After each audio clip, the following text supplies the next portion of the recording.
Hi, this is Dr. Jeremy Schmoe from the Functional Neurology Center, and welcome to the 2025 FNC Brain and Concussion Summit. And to start off, we're going to talk about the functional neurology approach to concussion. A concussion, it's a network injury. It's not a single focal injury. It affects multiple areas of the brain and the way that those areas of the brain communicate with each other, not only from a network standpoint, but also a neurological hub standpoint, as well as a neuroinflammatory and neuroimmune aspect. So a concussion can dysregulate multiple different systems of the body and the brain. And you can think of as a concussion as affecting neurons, but also affecting neurons as cells, as being cells that need to communicate with the immune system. So you can have changes in the neurological hubs, such as the cerebellum, the frontal lobe, the basal ganglia, the temporal lobe, and various regions of the brain.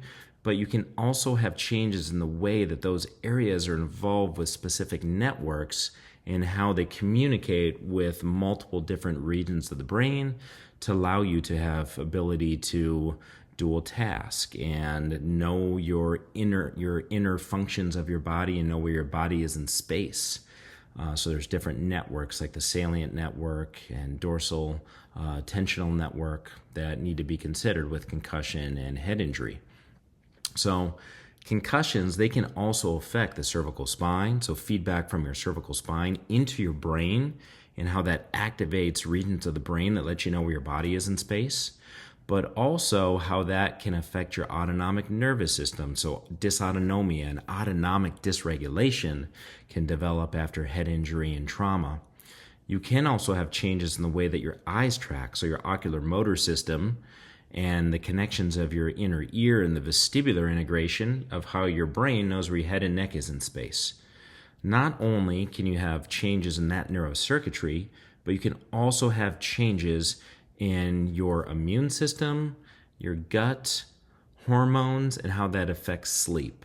So with concussion, we need to consider all of these different factors in functional neurology and then do a very detailed examination that takes into account all of the changes that can happen from a structural, metabolic, and an immune aspect and how that can affect the brain.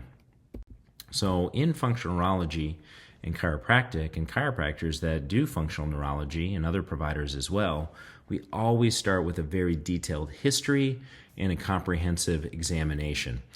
So say if it's 3 months, 6 months, a year, 2 years, 5 years, and now you're in our office, that's much different than if you came in to see us 2 days after a concussion, 3 days, 6 days later after a concussion. There's different metabolic and neurochemical cascades that are occurring right after you have a concussion, but there's also changes that are obviously occurring in your brain if you are not getting better, and now it's 3 months, 6 months, a year later. And most of the time what we see with patients that have lingering symptoms is that there is something going on, either ocular motor or vestibular. And the way that that ocular motor vestibular integration can affect your autonomics and how that affects how you get good perfusion and blood flow up to the brain. And then that starts to develop into loops. So loops and changes in the way now that the brain is integrating to regulate your autonomic tone and your gut and perfusion of blood throughout your body and back up to your head. And people start to develop a lot of dysautonomia, an autonomic nervous system dysregulation, and that is going to affect multiple different systems of the body. So not only do we want to do a very detailed exam looking at the spine and joint and cervical integrity, but we also want to take into account your posture, your breathing, your cervical spine exam, your neurological exam, so looking at cranial nerves, reflexes, your coordination, muscle strength, and really important, your sensory mapping.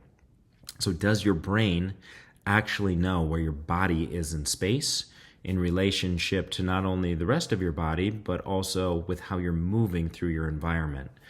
And with head trauma and concussion, it really likes to affect areas that are midline in the brain, so midline cerebellum, areas in the brainstem, areas in the upper brainstem and the lower brainstem, as well as changes in the basal ganglia and dorsolateral prefrontal cortex. So these are areas that we need to utilize advanced technology to basically get a set of data points to see how those areas of the brain are doing. So an example, if we want to know how your frontal lobe is doing, we want to see how fast your eyes can move. Are they accurate? Are they precise?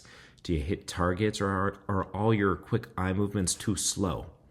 If your fast eye movements are too slow, that means that most likely there's some changes that are occurring in that frontal network and the way that it fires down through the basal ganglia into your midbrain, and how that activates certain neurons to allow you to be able to move your eyes quickly, to develop these accurate maps of where your body is in space. So with frontal lobe concussions, people will feel kind of foggy, they don't feel like themselves, changes in mood, you definitely see changes in sleep, slowness of movement, slowness of gait, decreased facial expression, decreased affect, decreased finger tapping. So these are all things that we want to think about with individuals that have had head trauma and concussion. And then we want to look at every eye movement. So we want to see if you can hold your eyes steady. Can you move your eyes quickly? Can you follow objects with a pursuit? Can you tolerate visual motion and motion sensitivity? So we do a modified vestibular ocular motor screen, or a VOMS assessment in many of our patients that are more lingering with post-concussion. And then we do VOG technology, so we graph out the eye movements. And we want to see what your eyes look like in the dark. We want to see if your eyes look like they're drifting, if they're doing any small little micro square wave jerk movements.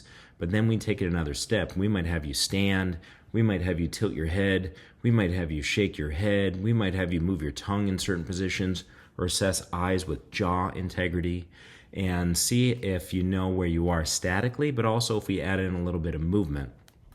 And we have technology that not only can look at the front of the eye, but we can also scan a small area of your retina to see if your eyes are actually drifting at that retinal level, up to about 0.1 degrees of movement. So say if we look at the front of the eye and we don't see a lot, we might see a lot of movement occurring at the back of your eye with our technology called TSLO, which is a laser-guided ophthalmoscope that can look at the back of the eye, and we always seem to find precise things with people with visually induced dizziness, triple PD, people that have space and motion discomfort, difficulty driving, difficulty in busy environments and those type of situations with the technology. So we're combining a really in-depth bedside examination and using this technology to confirm our findings. Like, that you have these things going on, but people that you've seen might not have had the technology to be able to find it. So we want to also know what's going on with the cervical spine. We use technology from Iceland that can graph out and get data on your range of motion. It can also get information about joint position error, and it has a patented butterfly test that looks at the ability of your neck to trace an object. So think of it as like a VNG for your neck. And we can get a lot of very precise objective data, which is obviously important for patients and many people that have been in car accidents, or if you have lawsuits or things like that going on as well. So we want to get data sets on the eyes. We want to see what's going on with the neck.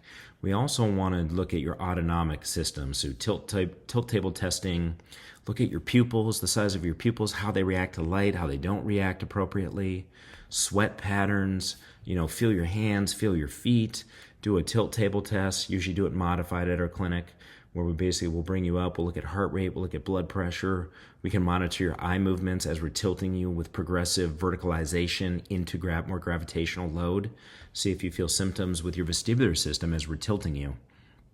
And we also want to look at a good ocular motor exam, looking at the ability of your eyes to converge and diverge appropriately, your ability to look at distance, close versus far, your visual accommodation, your rapid movements between close, far objects, and looking at things like multi-object tracking and that whole neurovisual integration.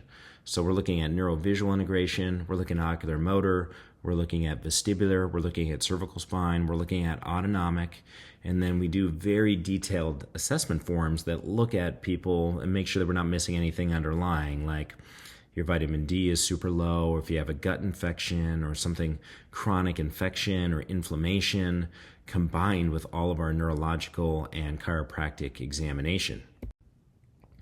So how does functional neurology work? It works because we're getting very specific, looking at the circuits that are dysfunctional. We're also restoring spinal and proprioceptive integrity. We're delivering targeted stimulation to drive neuroplastic change. We're activating networks to try and improve function in these networks to help build neurotransmitter production and integration between brain and immune system. And when you activate networks, they will actually produce appropriate signals that tell your brain's immune system, these specialized macrophages, these microglial cells, that, hey, I'm a good neuron, leave me alone, don't break me down and get rid of me. Only get rid of the neurons that need to be get rid of, that aren't functioning the way that they need to. So we're always losing brain cells every day, and your brain has to kind of clean this up with doing very specific functions. And one of the things that helps that is actually neural activation and activating circuits to drive function, to integrate how that basically functions with your immune system.